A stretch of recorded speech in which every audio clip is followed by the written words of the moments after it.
Saying that, you know. It was fun, and I'd willingly do it again.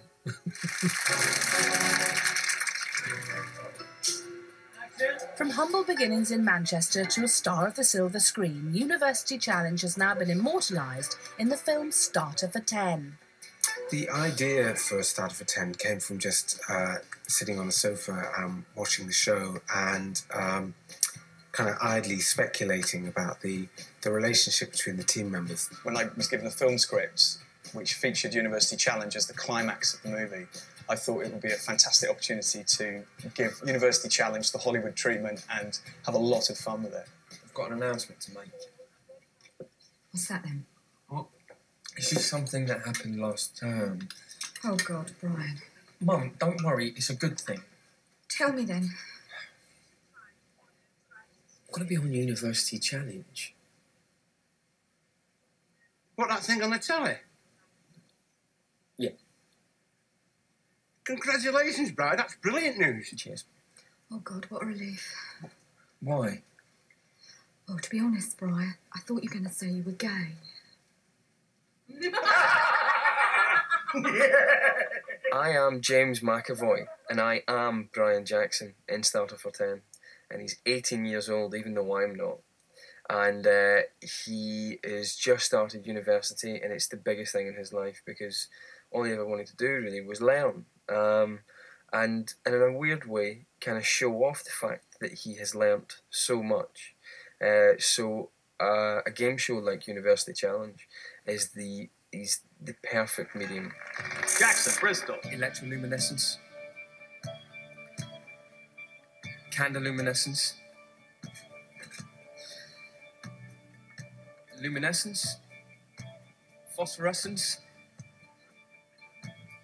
Come on. Incandescence. All correct. Amazing. I play Patrick Watts, who's the captain of the Bristol University Challenge team. It's a form of fungal infection. Is the correct answer. And I think fundamentally what appeals to him about University Challenge is the idea of controlled knowledge and being able to show it off in a very identifiable way.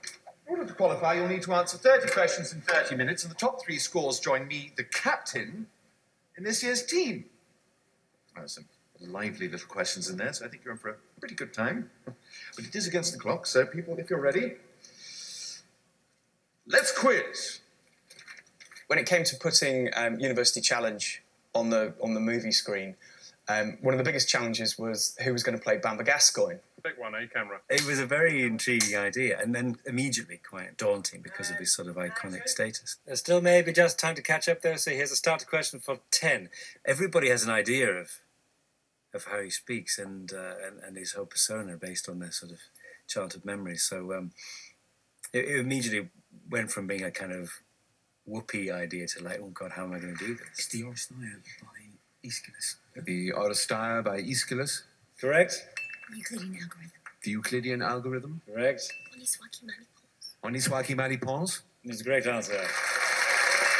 You know, I remember sitting in the chair in the wig and the glasses and being quite frightened about how much I looked like him all of a sudden. And it just sort of seems to fit once you're in front of that incredibly green, grim set. Everything seems to slot into place. I could sort of taste Sunday dinner again from being on the set. It reminded me of when I used to watch it.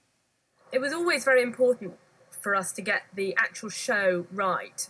And right from the beginning, we consulted with the current production team so that they read all our questions and they were extremely helpful so that they would come back to us and say, you know, actually, that's a little bit easy for a starter question. Derived from the Greek words for wing and finger, what is the genus Jackson, Bristol? Pterodactyl. Is correct. Down to details like making sure that we had the captain sitting third from the left. Everything had to be right, really. Correct. It's a real eye-opener being on the panel and in front of the cameras, as opposed to sort of watching it at home. You really get a sense of how pressured you must feel. I mean, we're stupid actors with the right answers to say or get wrong. There's a real sort of studio pressure. Bright lights, the audience, the expectation. I remember by bizarre coincidence, just around the back of the set, there was a white cat, a toy cat, So I immediately got it and just sat there like that, stroking it, because I felt like I was master of all I surveyed. It's not a usual subject for a feature film. And for there's no tradition of college movies in the UK, and I think it's because, generally speaking, people dislike students, especially once you stop being a student. You develop a kind of, oh, bloody students attitude. And so I never imagined it as a feature film. But now I watch it, you know, I'm incredibly proud of it. Let's quiz. Looking back on my life, you know that all I see are things I could have changed. I should have done. Since 1962, University Challenge has charted the fortunes of the student. From grant to debt, from demos to raves, from sociology to media studies, all have been united by a starter for 10. Students those days, I know it's looking back through pink-coloured spectacles, but I think we were more politically engaged. It was a brave new world for us. And for students today, I think university is very much taken for granted. For us, it wasn't. I mean, none of my family had ever been to university. My parents had virtually no idea what a university was or what I did there. And they're just so sweet these days. They're just poppety, you know. They don't seem to have any of that. They're not angry about politics, which is maybe a pity. Maybe they should be. What strikes me is that in the 80s, probably the early 90s as well, people were less confident. You know, now, you get someone going on University Challenge, they're all sitting like this, and it's all like, yeah. Hi, I'm Adam McCartney from Hook in Hampshire, and I'm reading for a Masters in Script Writing. Whereas in the 85 final, you know, it was very much, you know, and I'm Brian Jackson, I'm reading from Gloucestershire, and I'm reading engineering. Alan Frith from Watford, studying history. They were like mortified to be on television, which is brilliant because we live in a different age now. In the Bamber Gascoigne years, it always, part of its pleasure and charm was a kind of fusty academic image. Alexander Fogus Walker from Notting Hill, reading English. Steve Cooter from Brighton, Sussex, reading Interdisciplinary Human Studies. And now it seems like there's no stigma attached to appearing on University Challenge. Weirdly, like footballers, students are suddenly really beautiful. When did that happen? Now in its 40s, and the show is as strong as ever. Today's contestants might be tomorrow's world leaders. And through the decades, the format has remained the same. Untouched by fashion, a chance for each generation to test itself against the last. And the next. Yeah, well, no, not in my hair. It's very simple, it's very fair, everyone is under the same pressure, and it's a test of knowledge and nerve, without any violence. There was quite a bit of excitement at my hall. I think lots of people heard about it. Since the return of University Challenge, Britain has exploded with 1 million quiz nights, and it's become a rather common thing for people to be a member of a quiz team. And somehow University Challenge managed to avoid its questions being trivia questions. They somehow come from a place that is more related still to the idea of learning, and that's a very good thing. Big welcome for Wadham Oxford!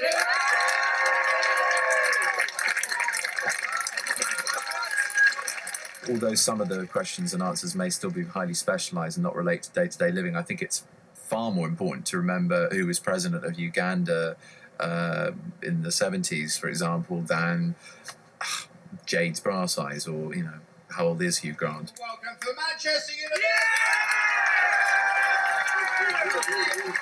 It's against the zeitgeist, which is always a good idea. I think it's still there as an outpost of cleverness that celebrates people knowing things.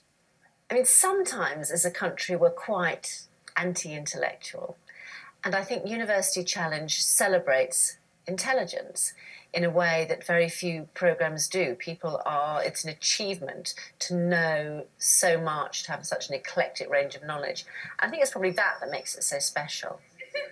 If you could manage to get a few, amongst all that stuff about electromagnets and stuff, you kind of feel proud of yourself. There are very few real groupings of people that have both brilliance and an aggressive attitude to each other to compare to university students. You know automatically you're going to get good people. And so I think you've got all the ingredients of a really good contest. And the fact that